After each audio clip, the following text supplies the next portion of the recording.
Hi everyone, this is Reverend Prophetess, Lady of Wisdom, also known as the Prophet of the Christ with Christian Gifted Psychics.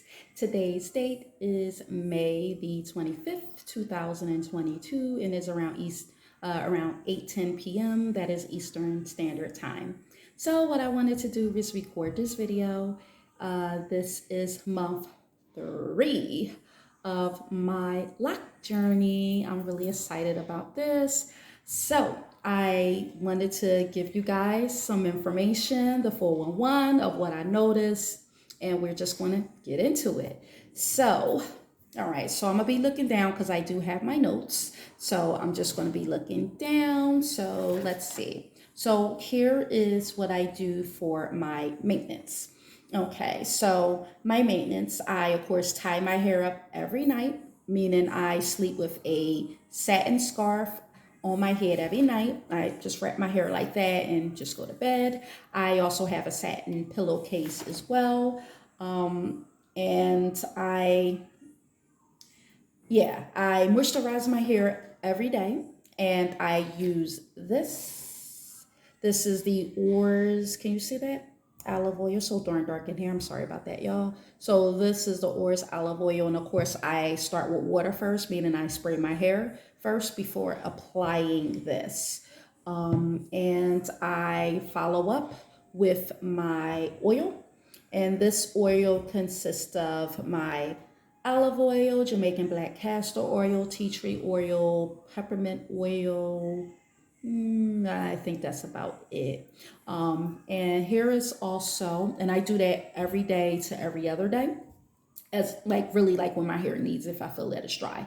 And this is my spray bottle. This consists of water and aloe vera juice. So I do that on an as needed basis as well. Most of the time I just do that every other day as well. Now, and I am careful not to overly put too much stuff in my hair, because with these locks, one thing, you can get product buildup like nobody's business. So you definitely don't want that to happen. And I shampoo, condition, deep condition my hair once every 2 weeks.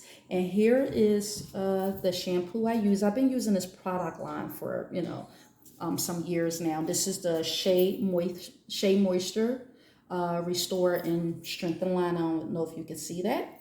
And I use this. This is a conditioner I use. I use this. And I use this. Hopefully you can see this. And this is just the leave-in conditioner.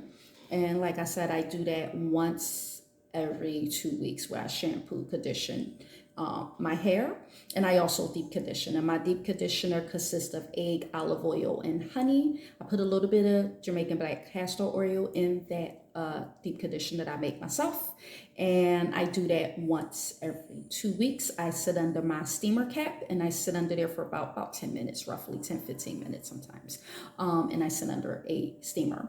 So, and I just wanted to talk about some things that I noticed about my locks.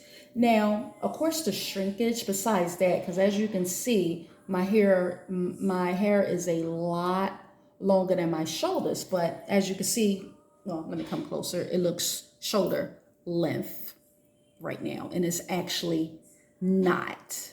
So, and it's really shrunken up really badly. Also, I noticed there's a ton of frizz. As you can see, it's really shrunken up really bad. A ton of frizz. I also notice my hair texture seems to be changing. Not sure why that's happening, but I'm here for it. It's not like I'm upset about it. See, it's changed. I'm not sure how that happened, because my hair texture was fairly kind of fine in certain areas, and this time it's suddenly gotten thicker, which I was kind of surprised about, but I'm gonna say pleasantly surprised about it. So it's gotten thicker, and of course you can see I clearly still have a braid pattern here, because I only been locked for 3 months now, well, a little over 3 months.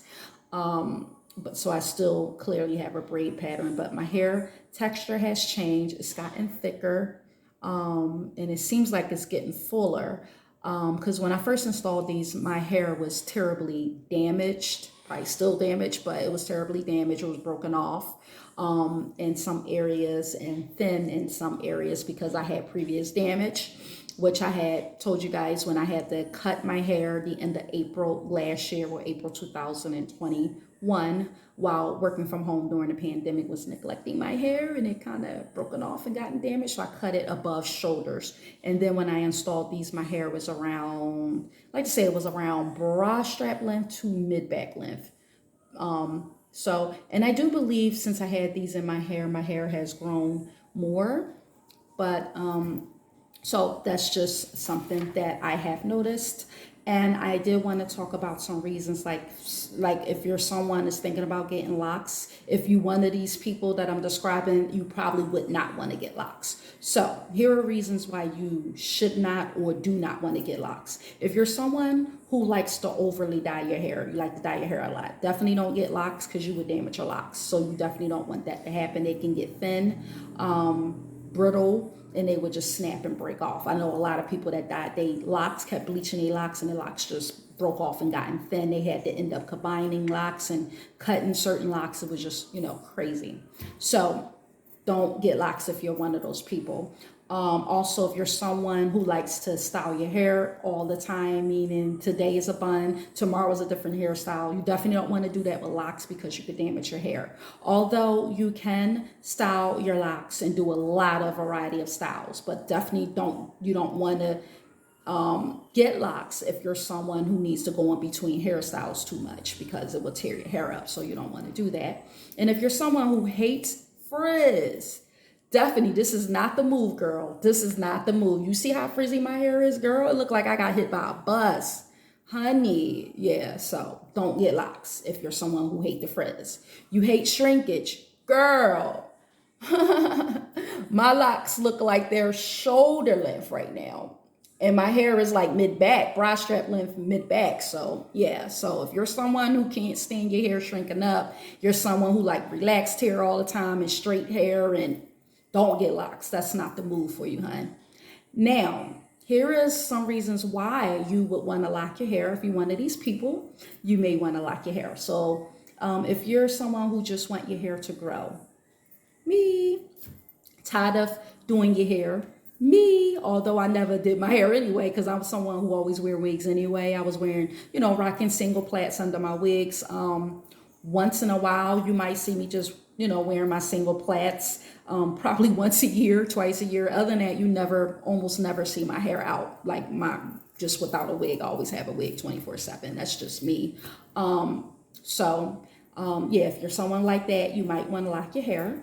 You're too busy to do your hair all the time. Yeah, you might want to lock your hair. You're someone who has super thick hair and it's just crazy to maintain it. Yeah, you might want to lock your hair.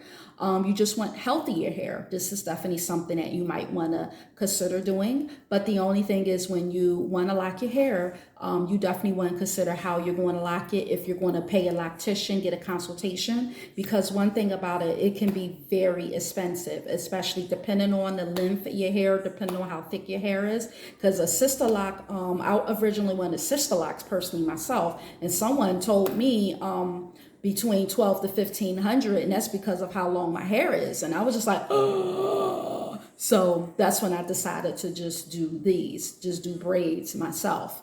Yeah, you want to think about the price. You want to think if you're going to go to a loctician or if you're going to install them yourself. You also want to consider like the method that you're going to use. If you're doing braids, if you're going to do twists, if you're doing comb coils, if you're free-forming locks or something like that, you want to consider all those things before undergoing this type of journey, because that's definitely very, very important, because this is a long-term commitment. And you also want to consider, like, as far as maintenance, are you going to maintain it yourself? Are you going to go to someone else, meaning a loctician, your friend next door? All this, it does still take time, regardless if you're locked or not. It is still going to take maintenance. Because if you're going to go to a loctician, they are going to charge you to interlock your hair or retwist your hair. And also, you do want to be careful when it comes to interlocking and retwisting. You don't want to overly do it, because it will damage your locks, damage your hair. So now that's just some things that I did want to share. So I would like to thank everyone for watching. Make sure you do, of course, subscribe to this channel. And everyone, you have a safe, blessed rest of your evening.